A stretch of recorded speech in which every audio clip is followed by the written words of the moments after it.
নেতাজি ছাড়া ভারতের স্বাধীনতা ভাবা যায় না। নেতাজিকে নিয়ে যিনি বলছেন তার মতিভ্রম হয়েছে, তার চৈতন্য হোক। তেরেঙ্গা যাত্রায় বললেন চন্দননগরের বিজেপি বিধায়ক। জাতীয় পতাকা হাতে হাজার হাজার মানুষ হাঁটলেন রাস্তায়। প্রতিটি বাড়িতে তেরেঙ্গা কর্মসূচির অংশ হিসেবে স্বাধীনতা সংগ্রামীদের শহর চন্দননগরে অনুষ্ঠিত হলো তেরেঙ্গা যাত্রা। ধর্ম বর্ণ নির্বিশেষে দেশের পতাকা নিয়ে হাঁটলো 8 থেকে 80। নেতাজিকে ছাড়া ভারতবর্ষ আলাদা করে ভাবা যায় না বললেন চন্দননগরের বিধায়ক দীপাঞ্জন গুহ।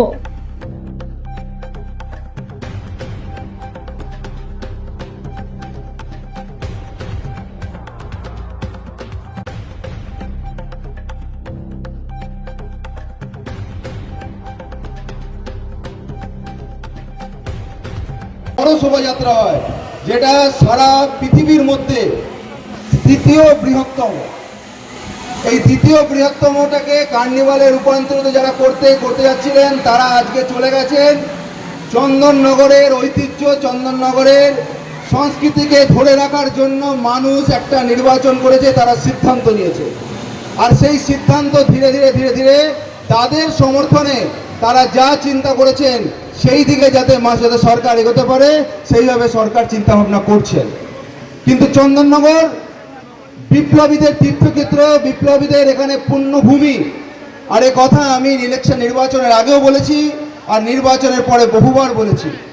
আজকে আস্তে আস্তে আমি আমার অ্যাডমিনিস্ট্রেটর সাহেবকে বলছিলাম, মহোদয়কে বলছিলাম যে এই আজকের যাত্রা হচ্ছে আমার জন্য বেস্ট যাত্রা। এখানে কোনো রাজনীতি নেই, এখানে কোনো কিছু নেই, একটাই আছে, সেটা হচ্ছে তিরঙ্গা ঝান্ডা, ন্যাশনাল ফ্ল্যাগ। আর এই তিরঙ্গা ঝান্ডা, যে ঝান্ডাকে নিয়ে বহু মানুষ তাদের জীবন দিয়েছেন, যারা বর্ডারে শুধুমাত্র এই ঝান্ডাটার সম্মান রক্ষা করার জন্য তারা তাদের জীবন দেয়, তাদের বাড়ি ঘর ছেড়ে বেরিয়ে যায়। আজকে আমি কার্গিলের একটা ছোট ওটিটি কদিন আগে বেরিয়েছে, দেখছিলাম সফেদ সাগর।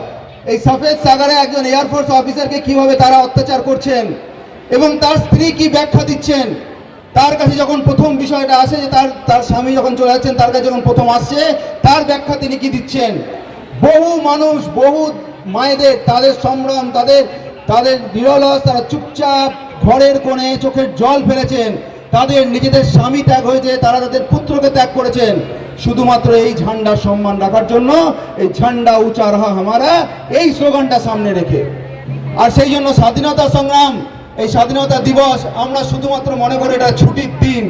আর ছুটির দিন ভেবে আমরা শুধু নিজের ক্লাবে পতাকা উত্তোলন করতে যাই, আর পতাকা উত্তোলন করে দিয়ে এসে সেদিন আমরা মাংস ভাত খাই, নাহলে কোনো না কোনো সিনেমা দেখতে যাই, পিকনিক করতে যাই।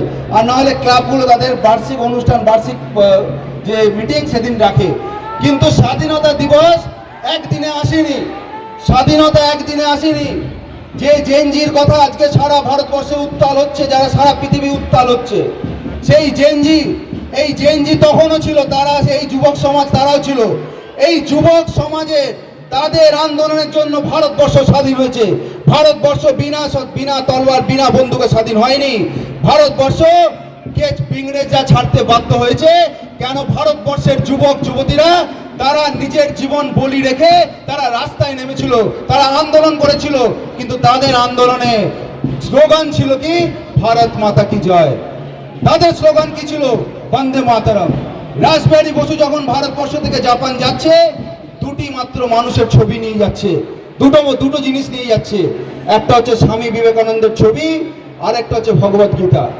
রাসবিহারী বসু, যাকে শ্রেষ্ঠতম বিপ্লবীদের মধ্যে একজন বলা হয়, আমাদের এখানে দুটি মিউজিয়াম আছে। একটি অতি প্রাচীন মিউজিয়াম এখানে আছে, আর একটা খুব চন্দননগর কলেজ মিউজিয়াম হয়েছে। দুটোতেই আমাদের যাওয়া উচিত, দেখা উচিত যে তখনকার দিনে আমাদের ইতিহাস কি, স্বাধীনতা সংগ্রামীদের ভূমিকা কি আছে। খুব সুন্দর করে ওখানে সাজানো হয়েছে, দেখানো হয়েছে ইতিহাসটাকে। চন্দননগর বিপ্লবীদের শহর বলছে, কিন্তু বিপ্লবী মানে কারা? সেই বিপ্লবীদের হাতে গীতা যেমন ছিল, সেই বিপ্লবীদের হাতে বোম ছিল, বন্দুক ছিল। বিপ্লবীরা কিভাবে তারা ঘর থেকে বেরিয়েছিল? যে কানাইলাল দত্ত বলছে there shall be no appeal, সেই কানাইলাল দত্ত নিজে কত স্টুডেন্ট ছিলেন, তার একটা মরদেহ সেখান থেকে আনতে দেওয়া হয়নি। কেন? ব্রিটিশ ভয় পেয়েছিল। যে রাসবিহারী বোস, তাকে বলেছিল যে জীবন্ত অবস্থায় কখনো ব্রিটিশ ধরতে পারবে না, তাকে জীবন্ত অবস্থায় ব্রিটিশ ধরতে পারেনি। দিনের পর দিন ব্রিটিশের চোখে ধুল চাটিয়েছেন, ব্রিটিশকে বুঝতে দেননি। আর এই ফ্রেঞ্চ সেই সময় তারা এখানে শাসন করছেন চন্দননগরকে, আর চন্দননগরকে বিপ্লবীরা এদেরকে কর্মভূমি ব্যবহার করেছেন। কেন?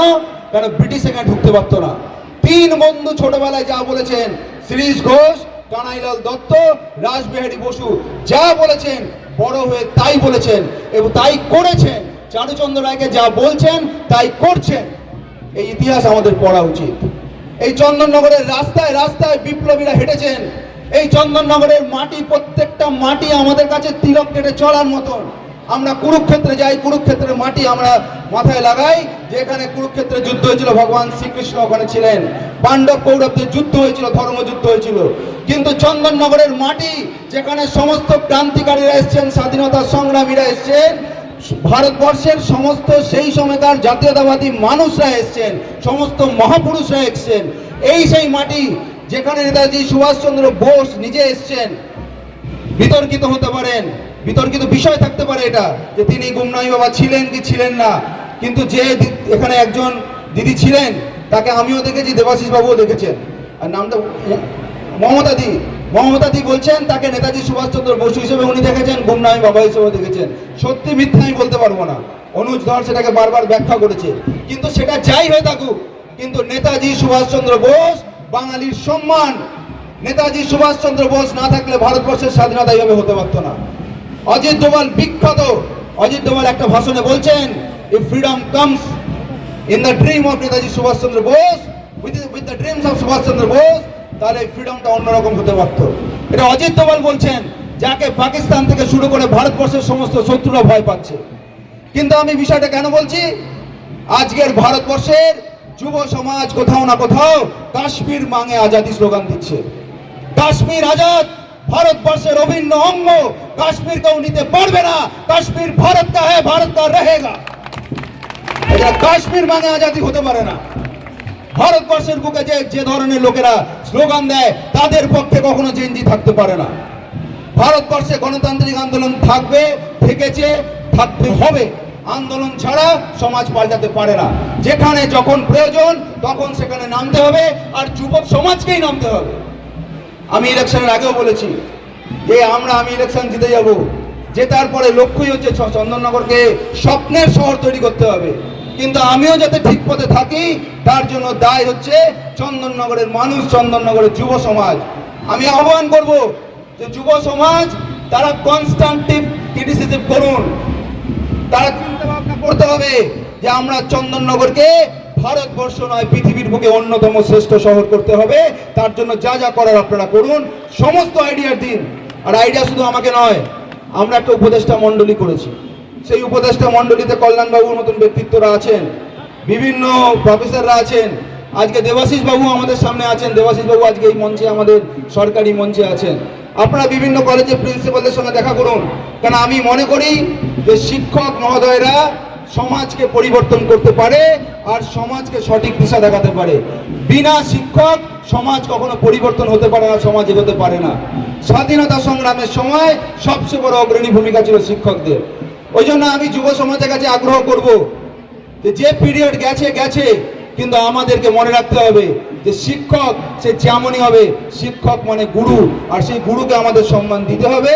আপনাদের কোনো প্রস্তাব থাকলে আপনারা আপনাদের কনসার্ন প্রিন্সিপাল এবং আপনাদের শিক্ষককে জানান, তাদের মাধ্যমে আমার কাছে নিশ্চয়ই বিষয় আসবে। আপনারাও জানাতে পারেন, কিন্তু চন্দননগরকে স্বপ্নের শহর করতে হবে। অলরেডি সরকার আমাদের এখানে একটা দেখুন, চন্দননগর হচ্ছে ঐতিহাসিক শহর, স্বাধীনতা সংগ্রামীদের শহর। আর চন্দননগরের মাটিতে জাতীয়তাবোধ মানুষের মধ্যে জন্ম থেকেই থাকে, যেহেতু এই মাটিটাই হচ্ছে তীর্থভূমি। আর সেই মাটিতে তিরঙ্গা যাত্রা হয়েছে। আমার মনে হয়, আমি যে অফিসারদের কাছে শুনছিলাম, এখনো পর্যন্ত সবচেয়ে ঐতিহাসিক, সবচেয়ে বৃহত্তম তিরঙ্গা যাত্রা হুগলির মাটিতে এটা হলো। এবং আমি ধন্যবাদ জানাই যে আমাদের 15টি স্কুল, 2টি কলেজ, তাদের প্রিন্সিপাল, তাদের শিক্ষকদেরকে, যেভাবে এই জেনজি যাদেরকে বলা হচ্ছে তারা বিভিন্ন স্লোগান দিচ্ছেন, কিন্তু তারা আজকে সবাই ভারত মাতা কি জয় এবং ধনধান্যে পুষ্পভরা জনগণ বন্দে মাতরম গাইতে গাইতেই তিরঙ্গা যাত্রায় আজকে হেঁটেছেন। আজকে আমাদের এই ঐতিহাসিক তিরঙ্গা যাত্রায় আমাদের এডিএম বিলার এবং চন্দননগরের অ্যাডমিনিস্ট্রেটর অনুজজি, আমাদের সময় বাবু, এসডিও সাহেব আশুতোষজি, ডিআইসিও প্রবাল বাবু, আমাদের জেলা সভাপতি গৌতম দা, তারপরে তন্ময়, সুনন্দা, অঞ্জন এবং এসডিআইসিও, অসাধারণ সবাই পরিশ্রম করে এই পুরো কার্যক্রমকে, আমি কেন্দ্রীয় কমিটি জগদ্ধাত্রী পুজো কমিটিকেও ধন্যবাদ জানাবো, বিভিন্ন আমাদের সাংস্কৃতিক জগতের ব্যক্তিত্বরা যারা বুঝেছেন তাদেরকে ধন্যবাদ জানাচ্ছি, পুলিশ প্রশাসন এবং আমাদের এখানে যেভাবে মানুষ নিজেরা স্বতঃস্ফূর্তভাবে বেরিয়ে এসছে বাড়ি থেকে। আজকে আমি অবাক হয়েছি যে পলিটিক্যাল র্যালিতে মানুষ বেরোয়, তিরঙ্গা যাত্রাতে জাতীয়তাবোধের ভাবনা নিয়ে মানুষ যেভাবে বাড়ি থেকে বেরিয়ে এসে এই যাত্রায় তারা যুক্ত হয়েছেন, আমি আপ্লুত এবং সবার কাছে আমি কৃতজ্ঞতা প্রকাশ করছি। এই ঐতিহাসিক যে তিরঙ্গা যাত্রা দেখা গেল শুরু আর শেষ দেখা যাচ্ছে না, শুরু আর শেষ দেখা গেল না।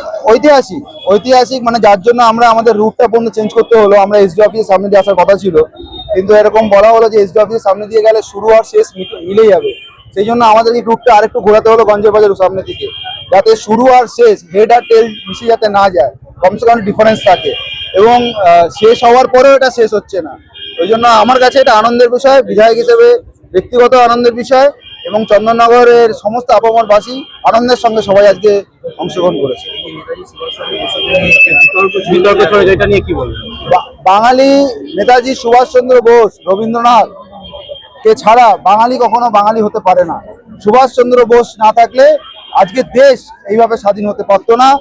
সুভাষচন্দ্র বোস সেই সময় নেতাজি যদি জীবিত থাকতেন তাহলে স্বাধীনতা আরো অন্যরকম হতে পারতো।